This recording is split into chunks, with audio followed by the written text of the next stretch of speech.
जलियांवाला बाग हत्याकांड के बाद गांधी जी को ये बात पता चल चुका था कि वो छोटे मोटे आंदोलन से अंग्रेजों का कुछ नहीं बिगाड़ सकते हैं। तो अब यहाँ पर गांधी जी को लगता है कि अगर हमें अंग्रेजों से लड़ाई लड़नी है तो हमें और बड़ा आंदोलन करने की जरूरत है। लेकिन बड़ा आंदोलन करने के लिए हिंदू और मुस्लिम का एक होना जरूरी है, क्योंकि अगर हिंदू और मुस्लिम एक हो गए तो जो आंदोलन है वो बहुत बड़ा होगा। तो अब गांधी जी को हिंदू और मुस्लिम को एक करना था। तो हिंदू और मुस्लिम एक कैसे होते हैं? तो उस टाइम पर जो हिंदू थे वो लड़ रहे थे स्वराज के लिए, मतलब कि आज़ादी के लिए, और वो लड़ाई लड़ रहे थे अंग्रेज के खिलाफ। और उसी टाइम पर जो मुस्लिम थे वो लड़ रहे थे खिलाफत आंदोलन के लिए। तो अब ये खिलाफत आंदोलन क्या है? तो जो प्रथम विश्व युद्ध था उसमें बहुत सारे देश लड़ रहे थे, लेकिन उसमें दो देश और भी लड़ रहे थे, ब्रिटेन और तुर्की। उस टाइम पर जो तुर्की का राजा था उसे खलीफा बोलते थे। ये जो राजा था वो इस्लाम धर्म का हेड माना जाता था, और जितने भी मुस्लिम थे वो इसकी बहुत ज़्यादा इज्जत करते थे। तो होता यह है कि प्रथम विश्व युद्ध में तुर्की हार जाता है और ब्रिटेन जीत जाता है। और ब्रिटेन का कहना था कि हम तुर्की को पूरी तरीके से खत्म कर देंगे, और साथ ही जो खलीफा का पद है उसको भी खत्म कर देंगे। तो इस बात से भारतीय मुसलमानों में अंग्रेजों के खिलाफ गुस्सा भर गया था। तो भारतीय मुसलमानों ने मार्च 1919 में बॉम्बे में एक खिलाफत कमेटी बनाया, और उस खिलाफत कमेटी का नेता मोहम्मद अली और शौकत अली को बनाया गया।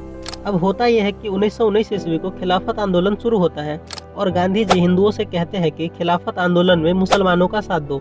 और इस आंदोलन की वजह से हिंदू और मुसलमानों के बीच एकता बढ़ जाती है।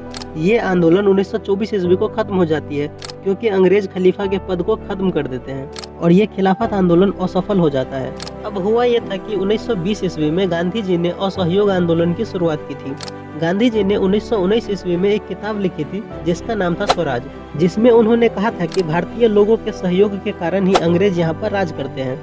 गांधी जी का कहना था कि अगर भारत के लोग सहयोग करना बंद कर दे तो अंग्रेजी शासन 1 साल के अंदर खत्म हो जाएगा और हमें आज़ादी मिल जाएगी। अब होता ऐसा ही है। गांधी जी के कहने पर पूरे भारत में असहयोग आंदोलन शुरू हो जाते हैं। अंग्रेजों के द्वारा दिए गए उपाधि को वापस लौटा दिया जाता है।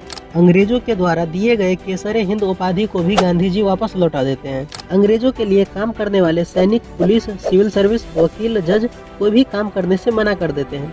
बच्चे स्कूल कॉलेज जाना छोड़ देते हैं। भारतीय लोग विदेशी सामानों को खरीदना बंद कर देते हैं। वहीं पंडित जवाहरलाल नेहरू और बाबा रामचंद्र ग्रामीण क्षेत्र का दौरा करते हैं और किसानों को भी असहयोग आंदोलन का हिस्सा बनने के लिए कहते हैं। लेकिन इन सब के बीच अल्लूरी सीताराम राजू एक ऐसे भारतीय क्रांतिकारी होते हैं जो असहयोग आंदोलन का समर्थन तो करते हैं, लेकिन उनका कहना था कि हमें आज़ादी बल का प्रयोग करके ही मिलेगा। और अल्लूरी सीताराम राजू 1922 ईस्वी में रंपा विद्रोह का नेतृत्व करते हैं, और 1924 ईस्वी को वह अंग्रेजों के द्वारा पकड़ा जाता है और उसे फांसी दे दी जाती है। अब देखो यार, गांधी जी ने 1920 ईस्वी में असहयोग आंदोलन की शुरुआत तो की थी, लेकिन 1 साल बाद 1921 ईस्वी में ही यह आंदोलन थोड़ा कमजोर पड़ने लगता है, क्योंकि जो गरीब लोग थे वो विदेशी कपड़ा खरीदने लगते हैं, क्योंकि विदेशी कपड़ा सस्ता होता था। बच्चे स्कूल और कॉलेज जाने लगते हैं, क्योंकि बच्चे कब तक पढ़ाई नहीं करेंगे। वकील, जज, सिविल सर्विस, पुलिस, सेना, ये सभी लोग अपने काम पर जाने लगते हैं, क्योंकि उसे अपने फैमिली को भी पालना था।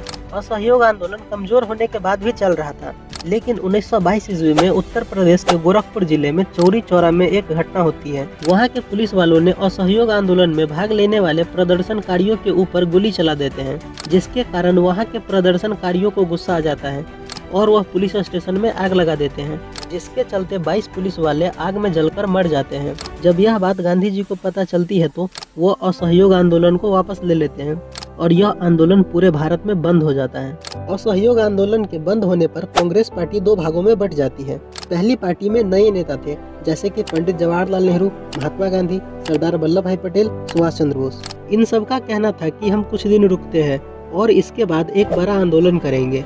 जबकि जो कांग्रेस की दूसरी पार्टी थी उसमें पुराने नेता थे, जैसे कि मोतीलाल नेहरू, CR दास। इन सब का कहना था कि आंदोलन से कुछ नहीं होने वाला है, हमें कोई नई तरकीब अपनानी पड़ेगी, और ये लोग अपनी पार्टी का नाम स्वराज पार्टी रखती है। अब होता यह है कि 1927 ईस्वी में इंग्लैंड में एक ग्रुप बनाया जाता है जिसका नाम था साइमन कमीशन, और उस ग्रुप का हेड था JJ Simon.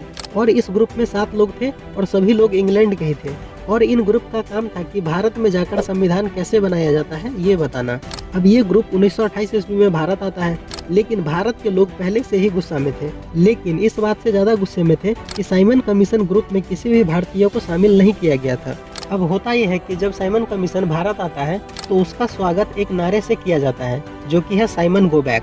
Simon commission Bharat में जहाँ जहाँ जाता था तो उसे हर जगह सिर्फ यही नारा सुनाई देता था, गो बैक साइमन। और साइमन कमीशन को भारत से वापस जाना पड़ता है।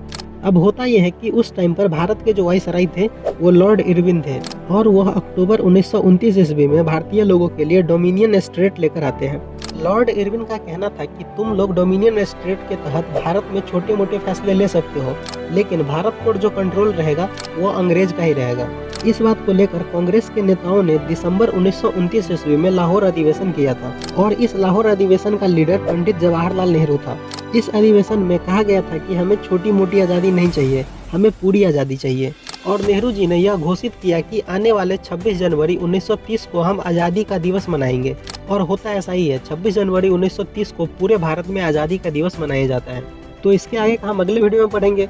और हाँ यार, जो लोग बिहार बोर्ड से हैं और वो 2025-26 बैच से हैं तो वो इस चैनल को जरूर सब्सक्राइब कर लें, क्योंकि इस साल बिहार बोर्ड की फुल सिलेबस की वीडियो 3D एनिमेशन में आएगी।